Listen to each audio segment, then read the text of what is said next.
All right, so let's go ahead and get started. So today's conference, we're going to do a clinical-pathological conference, which is a little long-term for CPC, which is a conference format where multidisciplinary, you have an expert discuss a case in pieces, and then you have a pathology consultant who helps you sort of walk through any pathology, and then you've got usually a sort of another expert.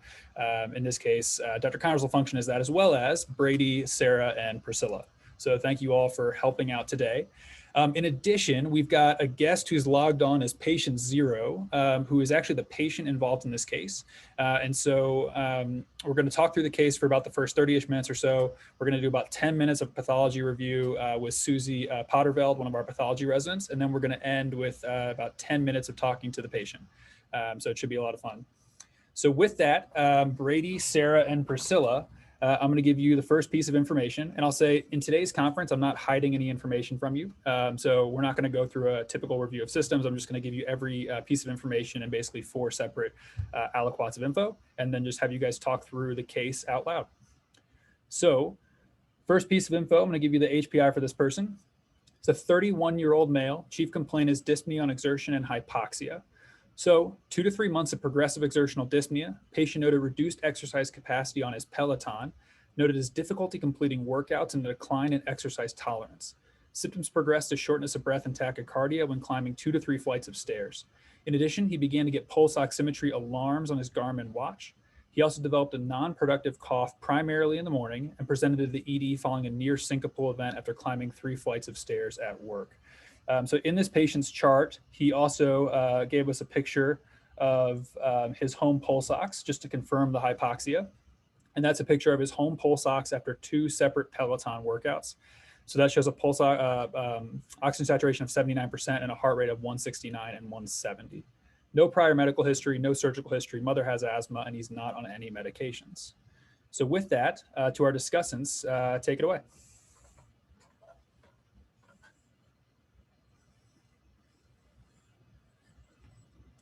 We'll start with Priscilla.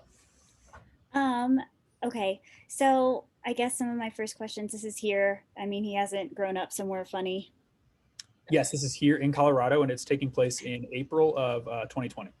Okay, and does he only have hypoxia following Peloton, or am I allowed to get his O2 sats currently at rest? So he is not hypoxic at rest. So he is on room air, he's setting 92%. Okay, cool.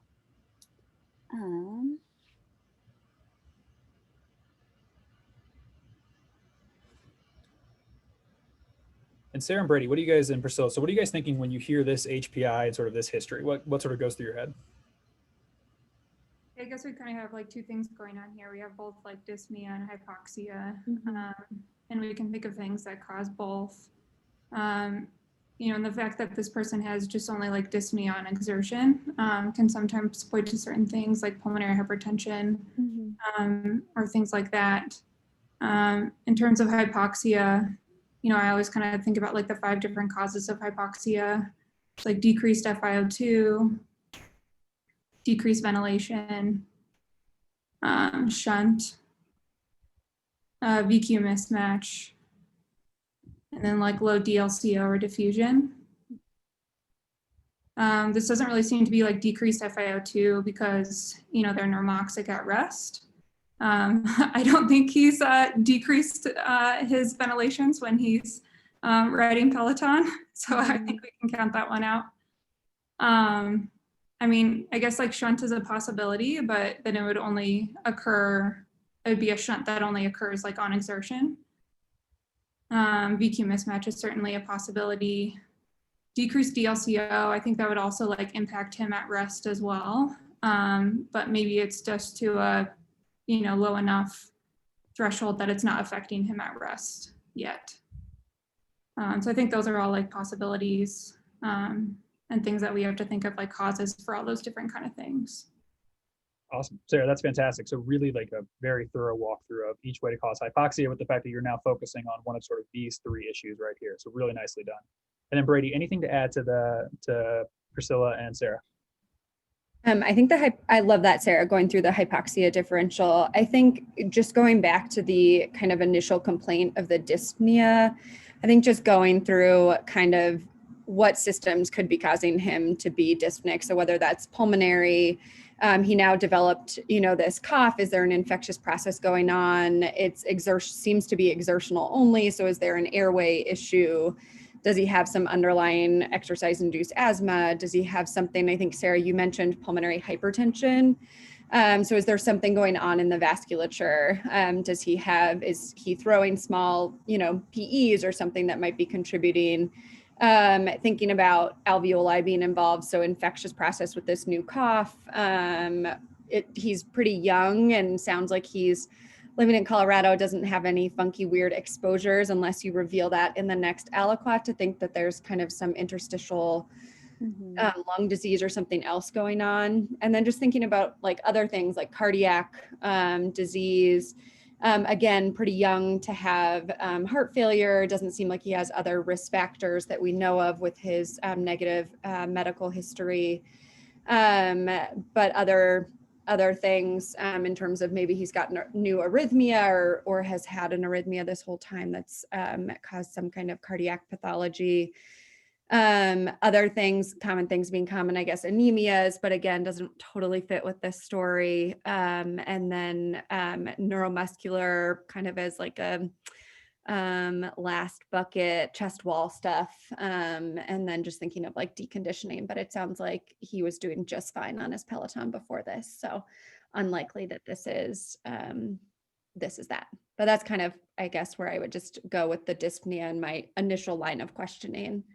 That was great. So I think between Priscilla, Sarah, and Braidie, you guys hit 5 causes of hypoxia in your dyspnea pyramid, like right off the bat. And so correct me if I'm wrong, but it sounds like you guys are narrowing this mostly probably to the pulmonary system, but can't necessarily rule out the cardiac system yet. So that's great because your next aliquot of information is going to be a social history. And so what I want people to do to give you guys a break from thinking for a second is in the chat, when you're taking your pulmonary social history, throw in those pieces of information that you want to get from this person, and then I'll give you about 15, 20 seconds to do that, and then I'll give you that social history. And Braidie, Sarah, and Priscilla, you guys are welcome to throw stuff in the chat or say stuff out loud as well.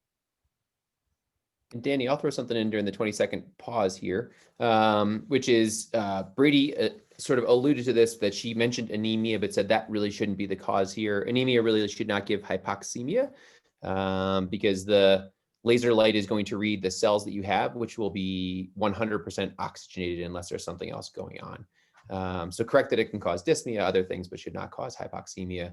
And then Sarah, I even gently correct Sarah at my own peril because she is very, very smart. But I will say, we'll add one thing to your thought, Sarah, which is that the hallmark of a low DLCO is actually that it gets worse with exertion and is normal on rest.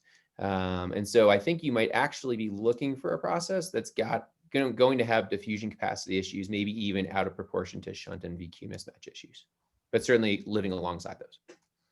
Awesome, Dr. Connors, thank you so much. So let's get to what you guys said. So drugs, medicine, supplements, travel history, birds, substance, birds. You guys are great. Occupational history, indoor pools, swamp coolers, Michael, burning stoves, woods, feathers, pet fumes. You guys are great. So I think a function of working at a place that has a good pulmonary department and a good pulmonary consult service is we all get really good at asking these questions.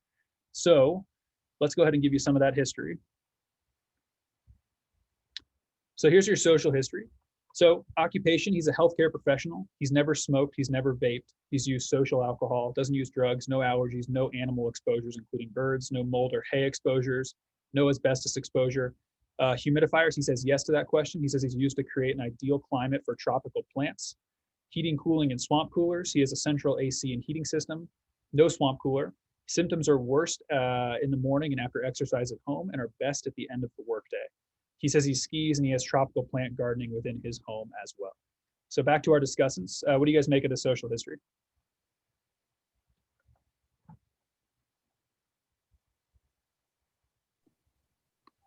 I think there's some helpful, pertinent negatives in there. So just no smoking history is helpful just in terms of ruling out things like, emphysema, COPD, obviously less likely in a 31-year-old, but if he had some underlying alpha-1 antitrypsin or something that could be expedited by that kind of social history.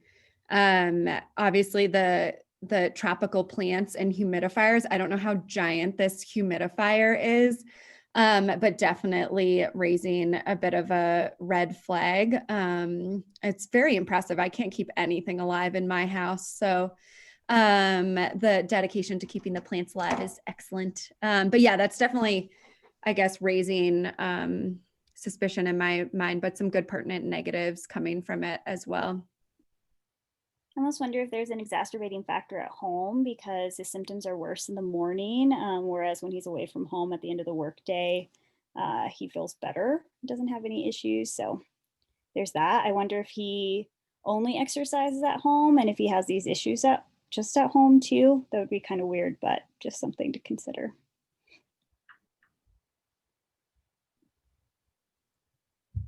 Yeah, Priscilla, that's fantastic. So that's a question we don't often ask, but I think a really good one is, where are your symptoms worse and where are they best? And when you dive into that a little more, he says he only exercises at home, so it doesn't necessarily help you there, but definitely a key point to hone in on. Sarah, any additional thoughts to add to Priscilla and Braidie? No, not right now. I think that was great. Perfect.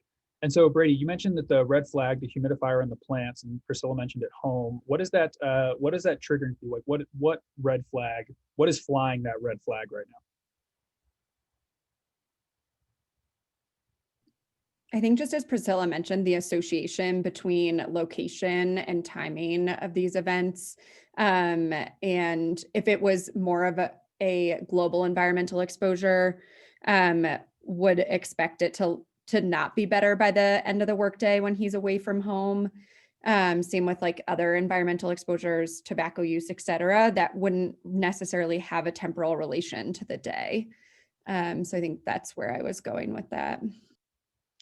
Awesome. So basically saying like something in this person's home is triggering the illness. So basically you cut down their sort of exposure history to something in the home and then trying to tie that to their pulmonary history.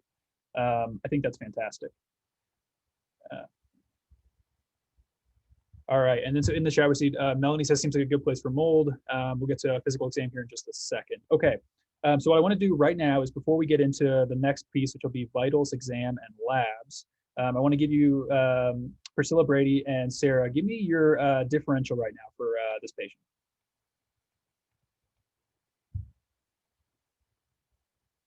And we'll do top three here. You can be as wide or as narrow in scope as you would like.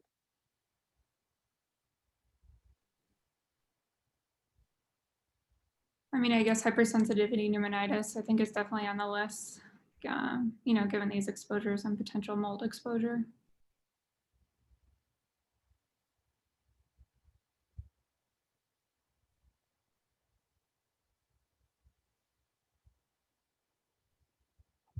Anything else? Or are we just gonna say this is HP? Conference over.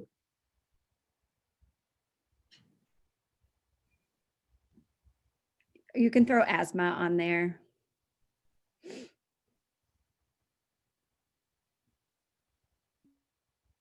And then Priscilla, I'll give you the benefit of the last spot. What do you want to put on there? Oh, I have no idea. I don't know. I'm not sure. I guess it could, that would fall under hypersensitivity like pneumonitis. I was thinking like a mold exposure or some kind of weird exposure, but I don't know. All right. So we'll do the UCH resident. We'll say infection broadly, and we'll put in quotes there that this could be coronavirus because they are, this is the same time period. I think that's great. All right. So your next piece of information is going to be this gentleman's vitals and physical exam, and then I'll give you some labs. So vitals, he is afebrile, 37.1. Heart rate is 106. Blood pressure 133/78. Respiratory rate is 22, setting 92% on room air. He desaturates to the mid 80s with light exertion in the ED. His exam is essentially entirely unremarkable when he is at rest. He looks like a normal, healthy human being. All right, and so you've got this. I'll let you guys take a look at those vitals and exams for a second, and then let me pull up his labs for you as well. So I have put in red his labs here. So his white count is 12.2. I gave you the differential below it. Hemoglobin 15.3, platelets 296. His BNP is entirely normal. His LFTs are entirely normal. His CRP is a little bit elevated at 11.4. Everything else is normal. And his ABG at rest is 7.45, 32, 74. All right. So with that, Sarah, Priscilla, and Braidie, what are you guys thinking?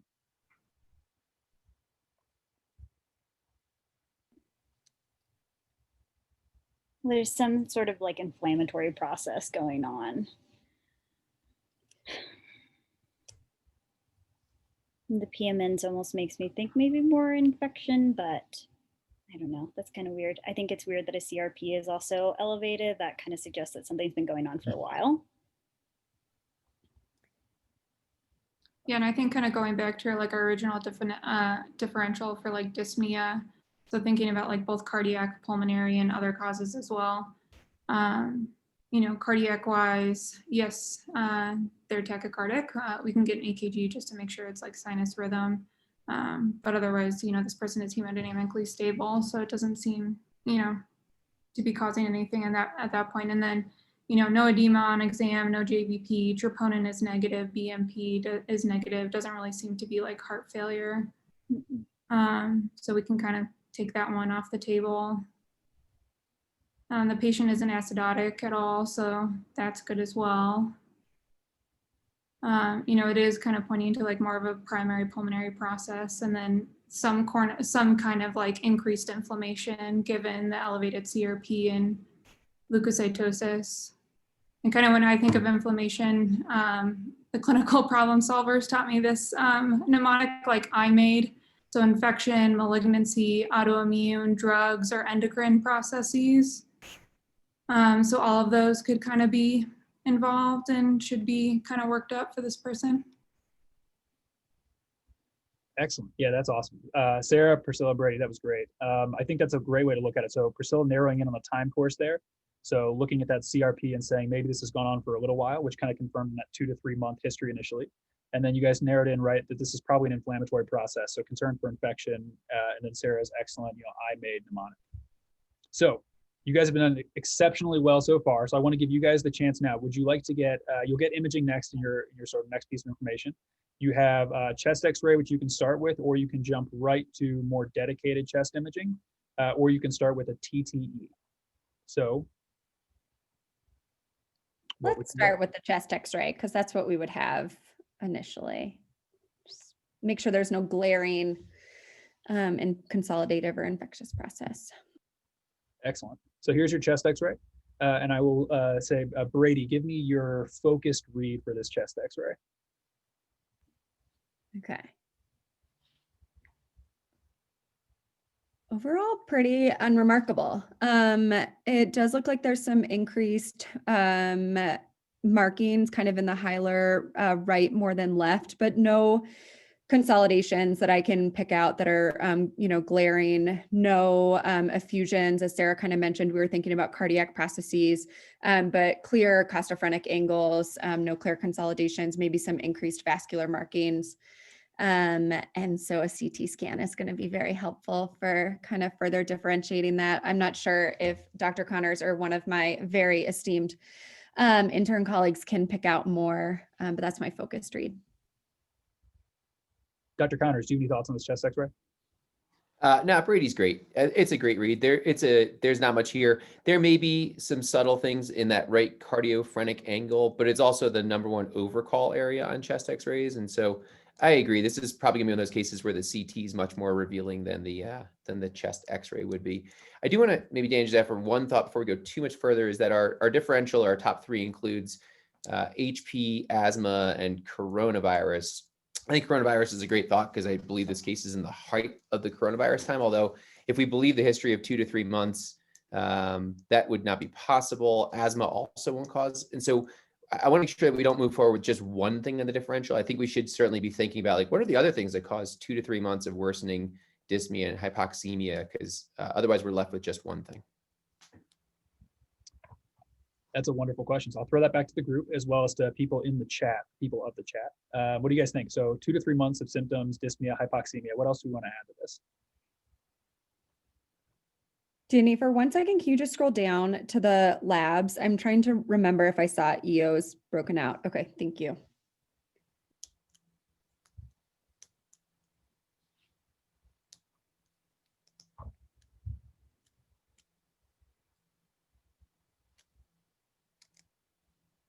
I mean, in general, we could have like the beginnings of an interstitial lung process or something. We could have the very beginnings of somebody being diagnosed potentially with like a pulmonary hypertension, like it was mentioned. It doesn't really seem to be the case with this inflammatory process behind it, but that's just something to think of as well.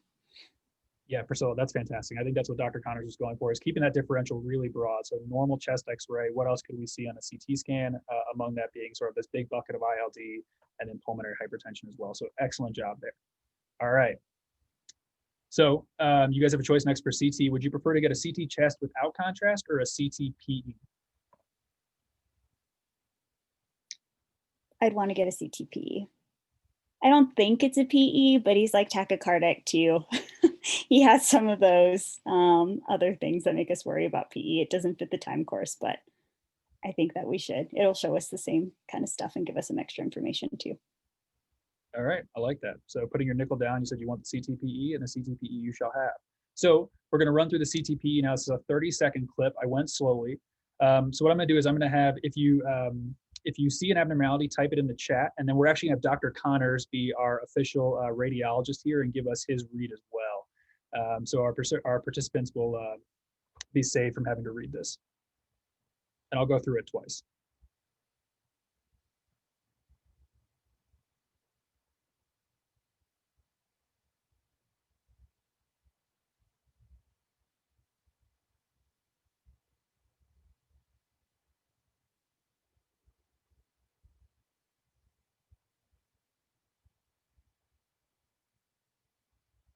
All right, so we're gonna play that one more time. The findings are subtle, but if anyone can throw in the chat things they see or sort of things that appear to be out of the ordinary.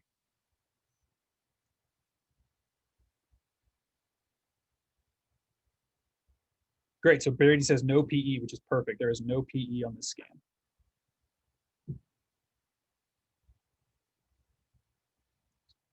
All right, and then I will defer to Dr. Connors. Dr. Connors, what are you seeing on this scan? Unmute myself, that would help. Yeah. So this is I want to say that this is a very hard CT to read. And because I think that, and it's a little hard up, maybe even over Zoom, but the background looks like there's a diffuse hazy ground glass that's going on here. And I think it almost looks like a lot of this lung tissue is normal, but I think it's because it's diffusely affected. Some good examples of more acute and obvious findings are down in the, what we can see here, both bases of this exact cut. So maybe right greater than left. There are increased interstitial markings out in that subpleural space.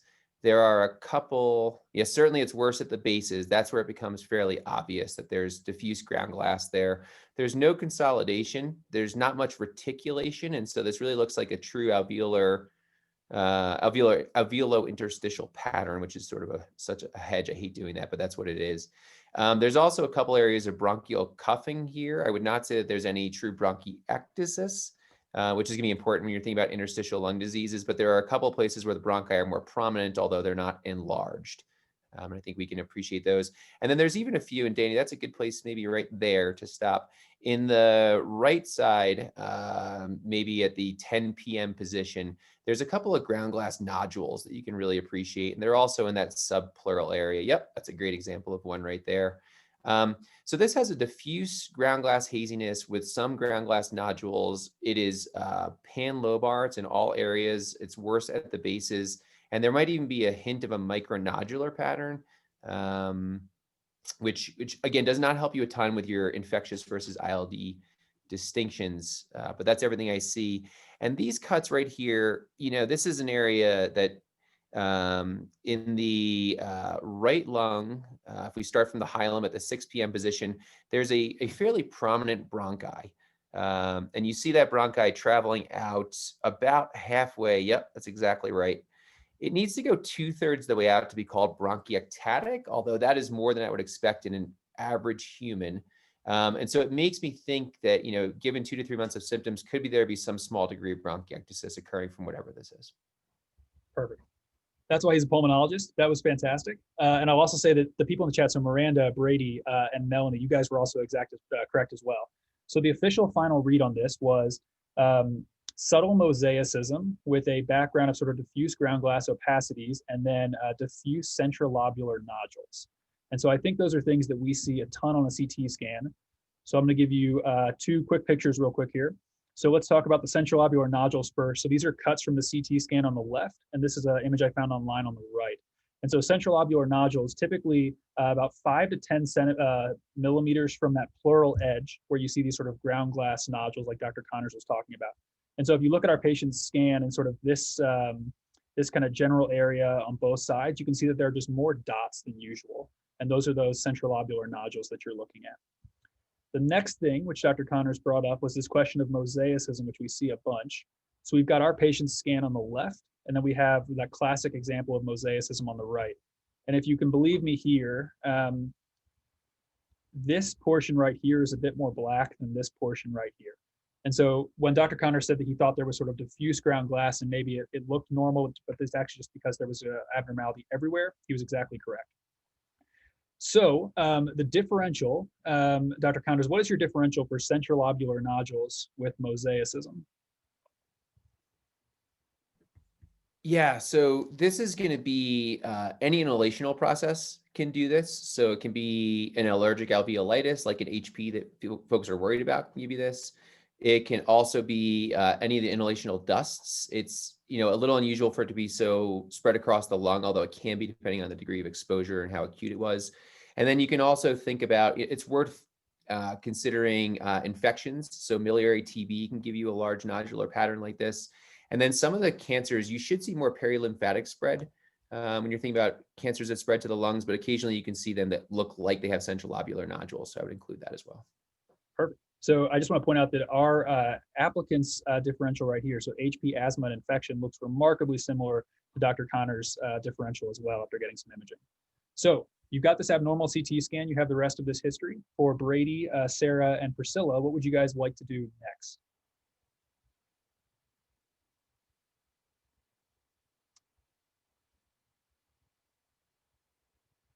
And I will phrase that, what diagnostic test would you like to perform to confirm this diagnosis? Can we bronch him? Priscilla, yes, you indeed can bronch this person. Not you specifically, but you have called a pulmonary consult and asked for a bronchoscopy, and pulmonary has graciously agreed. All right, so scroll down here. And So Priscilla, if I'm there, you can bronch them. That's fine with me. Okay, cool. Thanks. I've driven a bronch once before. It was fun. I trust you. So here are your BAL studies.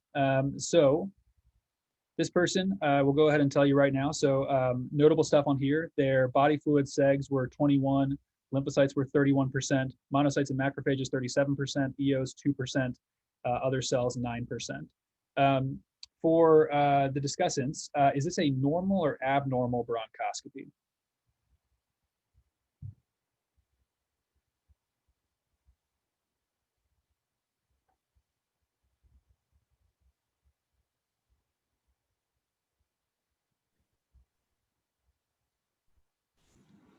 I think this is abnormal. I think you usually see more monocytes and macrophages on a BAL than what we see here, and not as quite as many lymphocytes. To be honest, I don't really know what to make of the RBCs with that. The EOs also stand out to me. That seems higher than I would anticipate.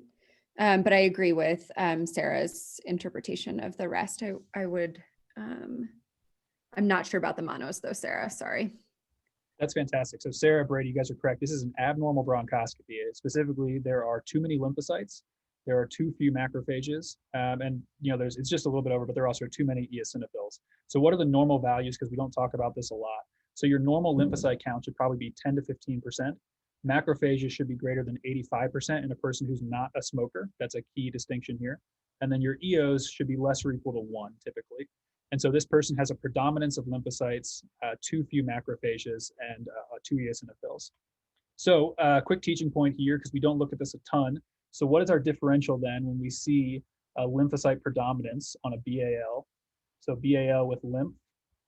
So there's basically 3 things you want to look out for. So sarcoidosis, HP, COP or cryptogenic organizing pneumonia. I said 3, I meant 4, 4 to 5 actually.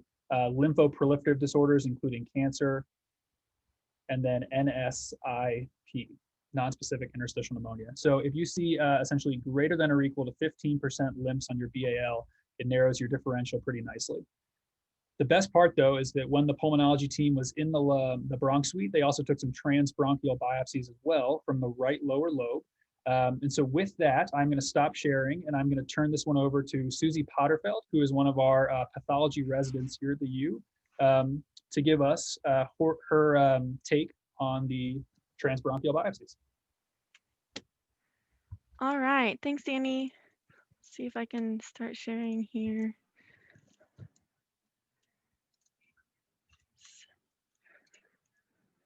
Can all of you guys see my PowerPoint screen? Yep. All right, awesome. So I just wanted to go through a little bit of normal histology that we would see on a lung biopsy, since you guys probably haven't seen much of this in a while. So 3 main things we look for are the airways, parenchyma, and vasculature. So in the airways, we like to see the surface epithelium with underlying seromucous glands and C-shaped rings of hyaline cartilage that provide structure. The parenchyma, we like looking for the alveoli with very thin walls and a mesh-like network. And then the vasculature, usually there are lobar bronchioles paired with an adjacent pulmonary arteriole, like you can see here. Can you guys see my mouse? Okay, so here's the bronchiole, and then here's a nice artery here. Sometimes it can be really hard to tell the difference between arteries and veins once they get a lot smaller and smaller throughout the lung vasculature. And so I do have some slides I want to share with you guys too. Let's see. Can you guys see this, the tissue now? Not yet, Susie. Okay, let me share. How about now? Yep, we can see it. All right. So this is the slide that we got. So there's about 5 pieces of tissue on this slide. And you can see that some of them have some background lung parenchyma here. And then here's some vessels. And here's one of the airways. So those are some of the 3 components that we'll look for. When you start looking around, it looks a little bit busier than the other slides, pictures I showed you guys. There's a little bit of inflammation that you can see from low power here, kind of around the airways, and we call that peribronchial inflammation. You can also see some spots from low power here that look like a little bit more pink and a little bit more well circumscribed. So we'll go investigate that a little bit. Oh, sorry, hopefully it wasn't too out of focus for you guys.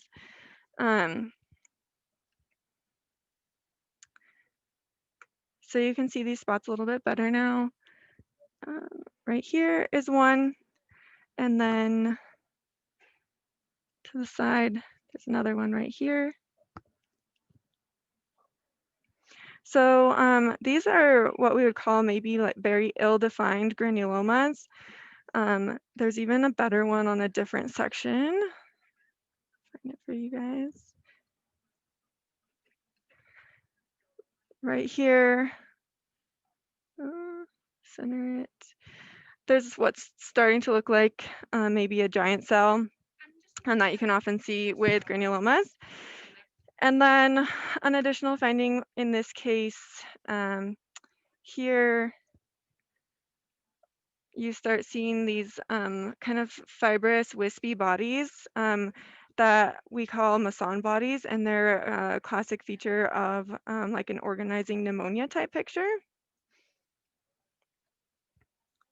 And then there's just some procedural hemorrhage there in that last fragment. So another, so our differential, if we get something like this, would be something like sarcoidosis with the granulomas. Typically, those are a little bit more well-formed. Also, we would be concerned about infection. And so we did do some special studies for infectious organisms. So this is a GMS stain, so we can pick out bacteria often on this stain. And we didn't see anything. It's not very exciting since there's no organisms to show you guys, but it's a good pertinent negative to be aware of. And then another special stain we can do is the AFB stain, which is for acid-fast bacteria. And again, this one didn't show any specimens. If you were to see positive specimens, you'd see like little bright pink kind of cords of bacilli interspersed in the tissue here, which we did not see. And then a third special stain we can do is pentachrome,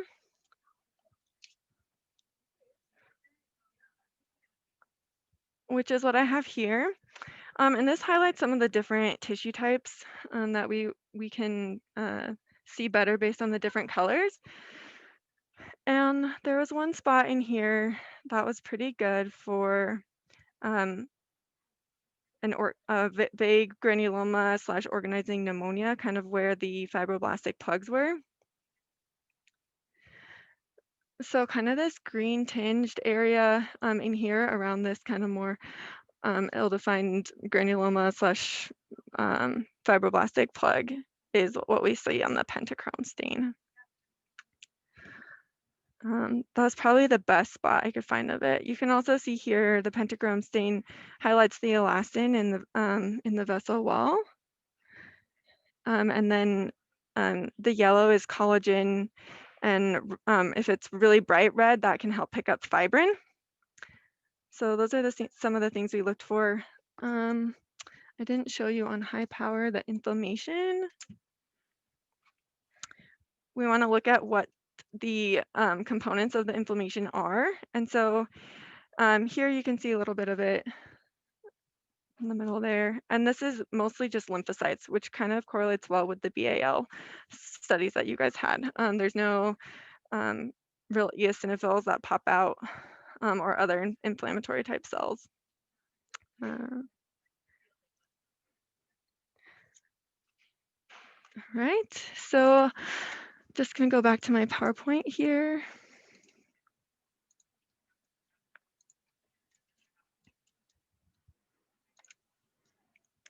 Okay, so these are just some photos I took just in case that the slides didn't project well. So our final diagnosis was peribronchial inflammation, organizing pneumonia, and foamy macrophages.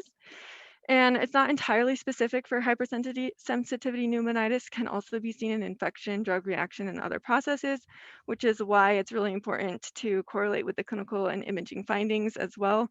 The stains do help that we didn't see any organisms, but it also would help to have, if you were really suspicious for infection, to have culture. And then I did hear you guys bring up asthma on like an early differential. So I was just going to share some photos of what the asthma might look like. For asthma, for us, we would see this smooth muscle hyperplasia, and then also we like to see a lot of wall edema and eosinophils, which we didn't see in this case as well.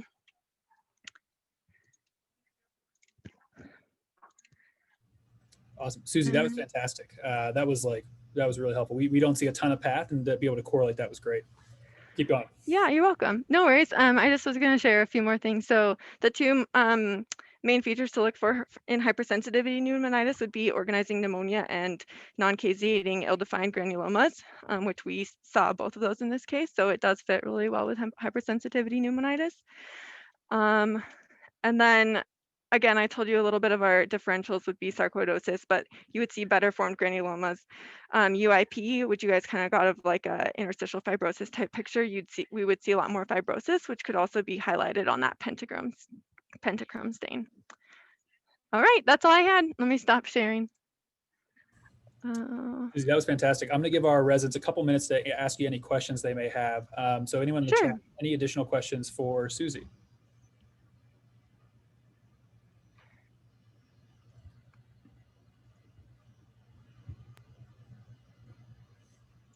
All right. Part of it, Susie, is I think we don't see path ever, and so we don't know what questions to ask. That was a remarkably helpful review of this case. You're welcome. Danny, can I ask Susie one question that I think would help? Yeah. Susie, it's Jeff Connors. So HP was on the differential, and then our other differential was like other ILD, which I think is what most of us do when we see this stuff. COP and NSIP would be the most common, or be mimics. What makes you think this, or if you're thinking about those three things in light of the pathology, how do you square that with what you see on those slides?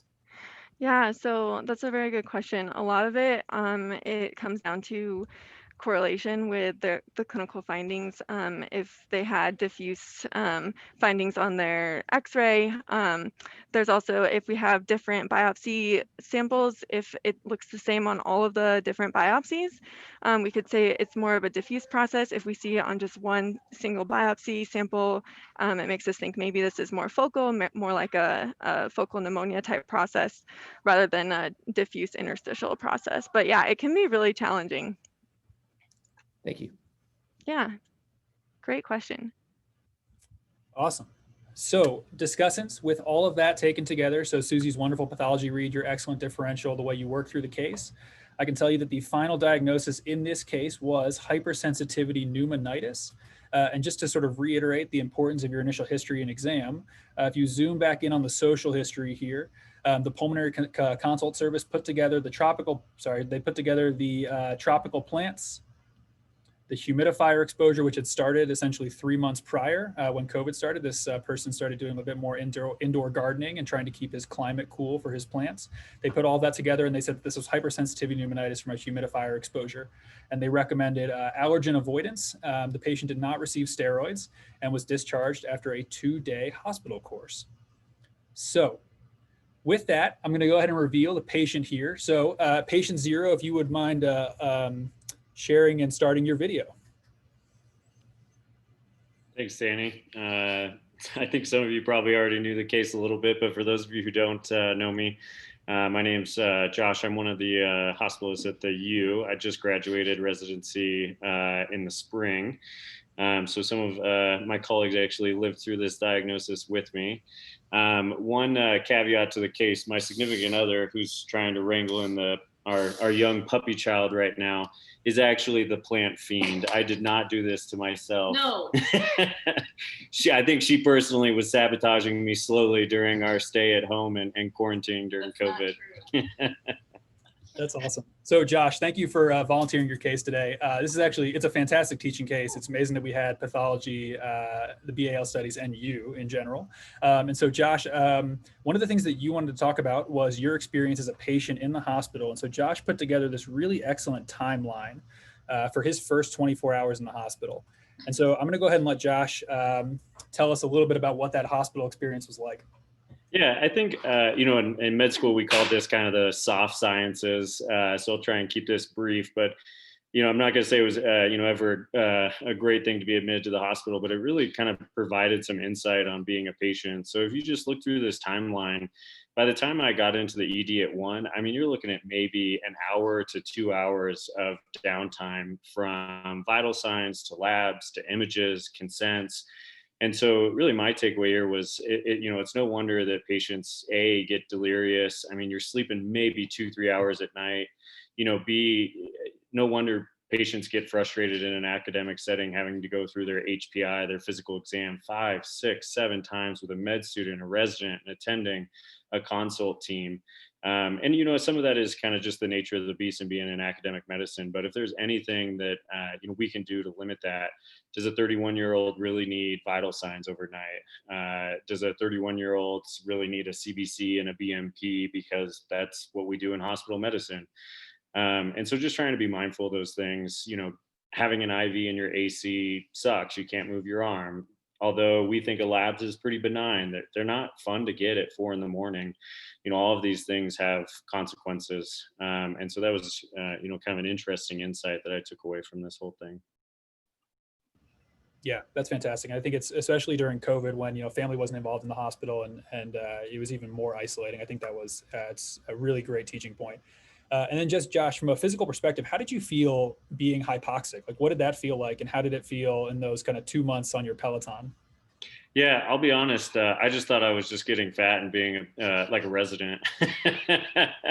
So I guess that's the other takeaway. I mean, I had a ton of support during this time. Jeff and several of the other APDs were fantastic. So know that as a resident, you're well supported. If things are coming up, like, we have resources to take care of that in the residency program. In general, though, I kind of dismissed all of my symptoms. I mean, I was taking my pulse ox like at work because I was concerned enough, but kept dismissing them and saying like, oh, these probably aren't real. So just kind of be in tune. I mean, residency is a hard time, but people do get illnesses. It's important to take care of yourself and know that you do have kind of support and the ability that people can care for you and you can care for yourself. Definitely. And how'd this follow-up go? Are you back to normal? Are you living your best life? Yeah, I'm back to normal. So I got some PFTs and a CTILD just to make sure that sort of everything resolved. The one downside was my CTILD was read as hepatic steatosis, but normal lungs. So I personally think that was body shaming. COVID's been tough on a lot of people, but no, everything's back to normal. It's totally fine. It was a super interesting case. We removed the humidifiers and it all went away. Awesome. So with that, I'm going to open it up to questions. Anyone in the chat or our discussants have questions for Josh or questions for Dr. Connors about hypersensitivity and pneumonitis? I just have a question about the actual underlying etiology of the hypersensitivity. Is it to the humidifier itself, to like a mold in the humidifier, which it sounds like, Josh, this was a new it was to the mold, which he will tell you that I tried to kill him, but he never cleaned it. And Okay. When he was in the hospital, I went and cleaned all these and cleaned everything, and they were full of mold. So Okay. I think it's probably Braidie, this is highly debated, as you can tell. This is still a very contentious topic. There was some slight mold. No. Maybe some I will pink. show you pictures. But yes, we think it was the mold that was causing it. We had the plants for a year before all this happened. There was some talk initially, like, could this be moist soil or mold growing on top of plants or soil? But eventually, like, once we removed the humidifiers and everything got better, we just kind of stopped going down the route of could this be the plants? Because some of the chemicals, right, that we use to clean humidifiers in like a bigger industrial setting, once they're aerosolized, can cause this as well. So I was curious in your. Yeah, we actually talked a lot about that, about like essential oils and stuff. I mean, these were just like plain humidifiers. I think what was interesting with the time course is, so like, during the peak of COVID, we were like staying home. We weren't allowed to do clinics. We were doing all this telehealth stuff. And that's when we were like, well, let's just like have a whole bunch of houseplants. And turns out they grow better with a ton of humidifiers. So I remember like standing over my humidifier with it, like breathing this moldy stuff into my lungs. And I was like, breathe, children, breathe. So yeah, the time course actually fits pretty well. I mean, literally I'd wake up in the morning and I'd feel terrible. I'd be going to work, like barely able to climb a flight of stairs. And then as I was away, at work, things got better. And then I'd come home during like a clinic month, being at home all month, and things would just really start to flare. Also went to Jackson that 1 week and you felt normal there, and then we came back and you felt bad again. Yeah, so like a total exposure, like being away from the exposure seemed to help. I'm realizing the missed opportunity of challenging you to a Peloton ride was had while this was going on. That's all I'm taking away from this, but I'm happy you're better. Yeah. I will say too that, what's interesting about this case is like, you could probably make most of this diagnosis on the history alone. So that was really helpful for me in just like reviewing this and learning my own case. I mean, it certainly changed the way I interview patients, and sometimes we can be kind of quick with the history and not letting patients talk, but this was not straightforward. I mean, I was tested for COVID 5-6 times. I had multiple chest x-rays as an outpatient. We talked about maybe using albuterol. This was not, I mean, you guys really nailed it from the start, but I mean, we sat down with the pulm consults with my primary team in the hospital for hours going through all kinds of different exposures. And really somebody just said, well, like, do you have any humidifiers, just out of the blue? And then it all kind of clicked. So the history here is really important. It's a good reminder to think about humidifiers because especially in Colorado, there are whole house humidifiers too, and they can get mold just as easily as the little bedside table ones, and they are present in quite a few homes. Awesome. Yeah, that's a great point. Josh, again, it's a great story, and it's obviously we're glad you got better. But I think in hindsight, you know, that clinical experience, the being a patient, and then the importance of the history. I think Braidie, Priscilla, and Sarah, you guys did phenomenal in getting all of that correct. There's just a couple of quick pointers before I sign off. Chris, hilarious comment, a rare opportunity that I could have beaten you at stair climbing. Fair enough. And then if you scroll up a little bit higher, I see Bill's comment. Looks like his stomach was quite full. Bill, I'm coming for you. I hope you don't have any swing or night shifts coming up at the U. Okay, we're going to cap you real quick. Oh, amazing. We'll all pretend we didn't hear that part. Any additional questions? Having Josh, so Josh obviously texted me when this was going on, but he didn't tell me that he was sick for 3 months. And this was at the height of the first peak of COVID. And all he texted me was, noticed I had silent hypoxia, satting 79%, being admitted to the step down. And I was like, oh man, we have our first person who's sick with COVID. And I never thought about Ariana trying to kill him slowly. I assume she'll kill him one day, but I didn't think it would be so subtle. Man, I thought Josh was going to have COVID for sure. Awesome. Any additional questions for Josh, Dr. Connors, or for Susie? Yeah, one question for you, Dr. Connors. So like, when would you decide to start steroids in somebody? It's based on severity of disease. And so I think if you've got an obvious exposure and you've got history of someone who recently removed themselves from the exposure and was able to feel better, like someone who goes to work and feels better every single day, then I think you can assume that that's going to be their course. If it's somebody who's just getting sicker and sicker and you really don't have any idea what it is, then you're going to want to go ahead and put him on steroids. And so his oxygen requirement, the fact that he was able to be not on oxygen at rest, if he was on oxygen at rest with any kind of questionable story, then I would have used steroids, but there's no good guideline for that. I think the other thing is that there was no way that Jeff was going to let an emotionally labile human come back to work on steroids. So we talked about, you know, just from body habitus, mentation, let's just avoid the roids. Just seemed like the right thing to do. Awesome. And I know in the chat, somebody asked about upper lobe disease. Just so you guys know, that's only for acute HP, which is similar to the acute inhalational things. Anything that's been going on for a couple months is going to do what Josh's disease did, which is to start spreading throughout the entire lung. And so this would be considered subacute HP based on the time and based on the CT scan. And then there's chronic is the third one. That's the bad one, but he doesn't have that. Awesome. Well, thank you to our discussants, Sarah, Braidie, Priscilla. That was fantastic. You guys did amazing. Josh, thank you for giving us your history and your story and agreeing to be talked about in this forum for almost an hour. And then a huge thank you to Susie Potterveld as well. That was, I think, the first path teaching we've had all year, and that was amazing. And so we will send you Susie's slides as well. But a huge thank you to Susie and to Dr. Connors for being our fourth expert discussant.